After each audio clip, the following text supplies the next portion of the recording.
Thank you, Madam Chair. Gentlemen, I want to thank you for your exceptional service. I appreciate our meetings yesterday. I think both of you are doing an excellent job for our nation.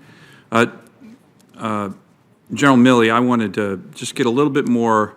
You have stated publicly, you stated in our classified hearing on the Soleimani strike, which I thought was not only constitutional but in this nation's interest. You mentioned about your duty, how you saw that strike after you read the intel.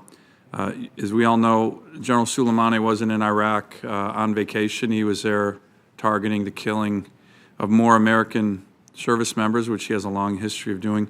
Almost half the service members in Iraq at the time were Alaskan base forces, so this was something that was particularly of interest to me. Can you succinctly say what you've said otherwise, because I think it's very important to hear directly from you, someone with over 35 years of military experience, service your country, about what you thought your duty was after reading the intel?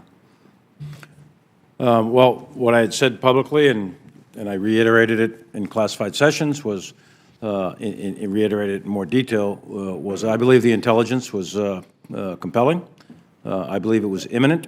And not only was Soleimani have a long track record going all the way back to the Beirut bombing of being involved in that, but more importantly, his command and control role and what he was about to do.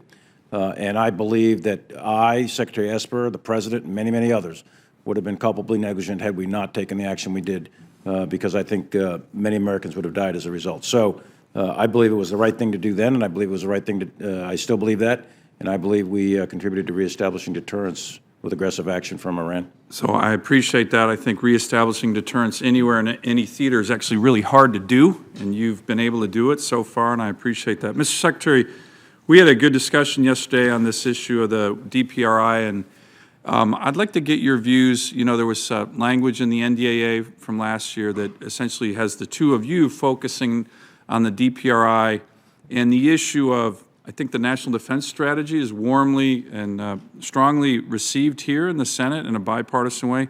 But if you look at our force posture, particularly in the Asia-Pacific, it's stale. A lot of it exists really after World War II or the Korean War. How are you thinking about that, and how should we be thinking about that here in the Senate? Thank you, Senator. I do think we need to take a fresh look at our force posture in the Pacific. By the way, I think we need to take a fresh look at our force posture everywhere, which is why we're doing these COCOM reviews. So I'll be working my way through these to look at just these things. And by the way, we're finding some things already that just don't make sense. But with regard to Indo-PACOM, absolutely, we should think about what it means to, if we have to face off against China in the year 2035 or 2049.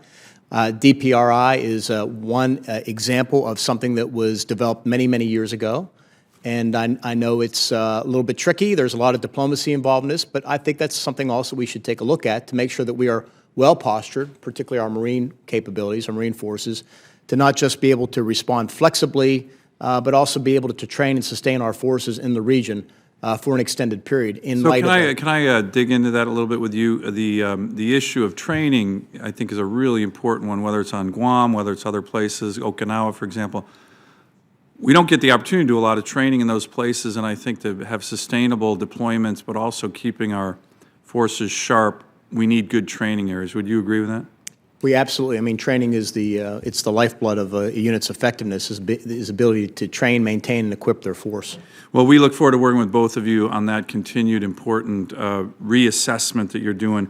The other issue that I know I've been raising quite a long time, Mr. Secretary, you might remember in your confirmation hearing, you mentioned that if the Air Force in its upcoming OCONUS decision on where to place the next squadrons of KC-46s did it in an area that was co-located with over 100 fifth-generation fighters, that it would provide the United States with extreme strategic reach, and it would show that to our potential adversaries. The TRANSCOM commander testified last week that one of the most stress-capable aspects in their #1 readiness concern was the air refueling fleet.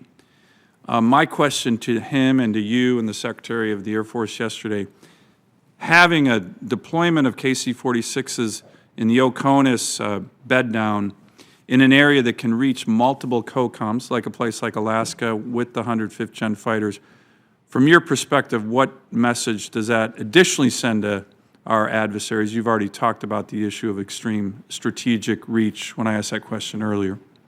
Well, I think two critical needs for our forces right now are to have that strategic lift, refueling, and sea lift, by the way. But the location of Alaska gives you great reach in terms of whether you go across the pole into Russia or toward China. When you couple it up with the amalgamation of forces, it does put the enemy in a different posture. Your adversary's in a different posture because you now have that reach, that lethality at hand and ready to do what it might need to do if called upon.